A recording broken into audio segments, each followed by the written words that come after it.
तो चलिए आज हम चलते हैं एक बहुत ही लेजेंडरी कहानी के अंदर उसके सबसे रोमांचक मोड़ पर।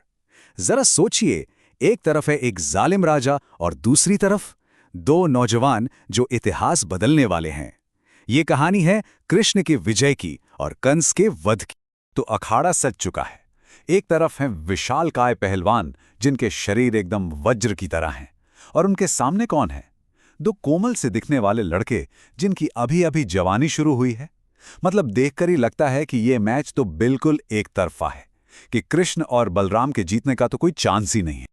और बताएं सबसे इंटरेस्टिंग बात क्या है? हम इस पूरे सीन को वहां मौजूद दर्शकों की आंखों से देख रहे हैं।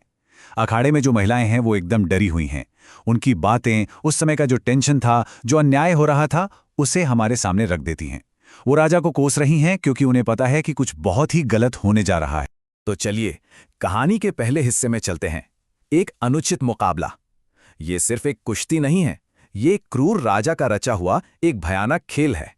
और इस पब्लिक स्पेक्टिकल के बीच ना एक बहुत ही पर्सनल, दिल तोड़ने वाला ड्रामा भी चल रहा है।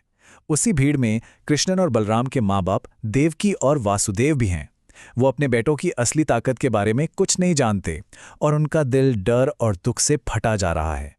ये बात इस सीन को और भी इमोशनल बना देती है। लेकिन फिर कहानी में एक ऐसा ट्विस्ट आता है जिसकी बिल्कुल किसी ने कल्पना नहीं की थी। अब देखते हैं आगे क्या होता है। ये वो पल है जब सारी उम्मीदें और डर सब कुछ पलट जाता है। और फिर जो हुआ वो तो बस अनबिलीवेबल था। कृष्ण ने चाणूर को पकड़ा, उसे हवा में गोल गोल घुमाया और जमीन पर ऐसे पटका कि उसकी जान निकल गई। फिर बलराम ने मुष्टिका को सिर्फ एक जोरदार घूंसे में ढेर कर दिया। उसके बाद कूट, शाला और तोशाला भी आए, लेकिन वो भी पलक झपकते ही हार गए। कंस के सबसे बड़े बड़े योद्धा कुछ ही पलों में धूल चाट रहे थे। और बस एक ही पल में पूरे अरीना का माहौल पलट गया। जो भीड़ पहले डरी सहमी थी, अब कृष्ण और बलराम के नाम के नारे लगा रही है। ये सब देखकर राजा कंस गुस्से से पागल हो गया। उसने तुरंत हुक्म दिया कि त्योहार का संगीत बंद करो। अब वो अखाड़ा किसी जश्न की जगह नहीं, बल्कि एक बैटलफील्ड बन चुका था।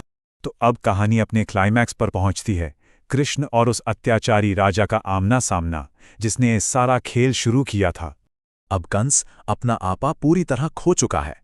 वो बस बौखलाकर चिल्ला रहा है। अब वो सोच समझकर फैसले नहीं ले रहा। वो तो बस हर उस इंसान को सजा देना चाहता है जो उसके रास्ते में आया है। जरा सुनिए उसके ये डेस्परेट ऑर्डर्स क्या थे। वो सिर्फ कृष्ण और बलराम को नहीं, बल्कि उनके पूरे परिवार, उनके दोस्तों, सबको सजा देना चाहता है, यहां तक कि अपने खुद के पिता को भी। मतलब ये एक ऐसे इंसान का कंप्लीट ब्रेकडाउन है जो जानता है कि उसका खेल अब खत्म हो गया है। और जैसे ही कंस के मुंह से ये शब्द निकले, कृष्ण का सब्र का बांध टूट गया। वो गुस्से में बिजली की तेजी से उस ऊंचे शाही मंच पर कूद गए जहां कंस बैठा था। अब ये कोई कुश्ती नहीं थी, कोई खेल नहीं था, अब सिर्फ न्याय होना था। और बस वहीं पर सब खत्म हो गया। कृष्ण ने कंस के बाल पकड़े, उसका मुकुट जमीन पर गिराया और उसे मंच से नीचे खींचकर फेंक दिया। और फिर कृष्ण खुद उसके ऊपर कूद पड़े और उसी एक पल में उसकी मौत हो गई। एक जालिम का राज हमेशा हमेशा के लिए खत्म हो गया। लेकिन यहां पर ना एक बहुत ही फैसिनेटिंग बात सामने आती है। कंस कृष्ण से इतना डरता था कि वो हर पल, हर सांस में सिर्फ उन्हीं के बारे में सोचता था। खाते पीते सोते जागते हर वक्त। और कहते हैं कि इसी नॉन स्टॉप ध्यान की वजह से उसे मरने के बाद मोक्ष मिला, यानी वो मुक्त हो गया। ये एक बड़ा ही गहरा थॉट है ना, कि भगवान पर ध्यान, चाहे प्यार से हो या डर से, वो मुक्ति का रास्ता खोल सकता है। कंस तो मर गया, लेकिन उसके गिरते ही वहां केओस फैल गया। अब उसके परिवार और उसके साथियों को अपने किए का हिसाब देना था। जैसे ही कंस गिरा, उसके 8 भाई एक साथ बदला लेने के लिए टूट पड़े। लेकिन उनका ये विरोध किसी काम का नहीं था। बलराम ने अपनी गदा उठाई और उन 8 को बड़ी आसानी से मार गिराया। कहानी में लिखा है कि ये ऐसा था जैसे कोई शेर बेबस जानवरों का शिकार करता है। इससे उनकी जबरदस्त ताकत और दुश्मनों की लाचारी का अंदाजा लगता है। और इस पूरी कहानी का जो मॉरल है ना, जो सबसे बड़ा सबक है, वो हमें किसी और से नहीं बल्कि कंस की अपनी विधवाओं से मिलता है।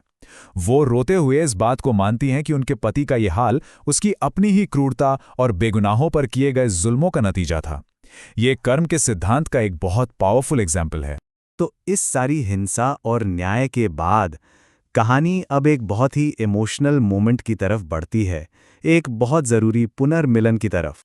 कृष्ण और बलराम सीधा अपने माता-पिता के पास जाते हैं, जिन्होंने इतने साल कंस की जेल में बिताए थे। वो उनकी बेड़ियां खोलते हैं और उनके पैरों में सिर झुकाते हैं। ये एक बेहद ही इमोशनल मोमेंट है, सालों के दुख के बाद एक परिवार का फिर से मिलना और किस्मत का पूरा हो जाना। लेकिन कहानी यहाँ एक बहुत ही गहरे सवाल पर आके खत्म होती है। अपने बेटों को आज़ाद देखकर भी देवकी और वासुदेव ने उन्हें गले नहीं लगाया, बल्कि हाथ जोड़कर खड़े हो गए। क्यों? क्योंकि अब वो उन्हें अपने बेटों की तरह नहीं, बल्कि ब्रह्मांड के स्वामी की तरह देख रहे थे। श्रद्धा और भय ने उनके प्यार पर पर्दा डाल दिया था। और ये हमें सोचने पे मजबूर कर देता है कि जब हम अपने किसी प्रियजन में ईश्वर को देख लेते हैं, तो क्या इंसान का प्यार ईश्वर के प्रति श्रद्धा और भय में बदल जाता है? एक ऐसा सवाल जो वाकई सोचने लायक है।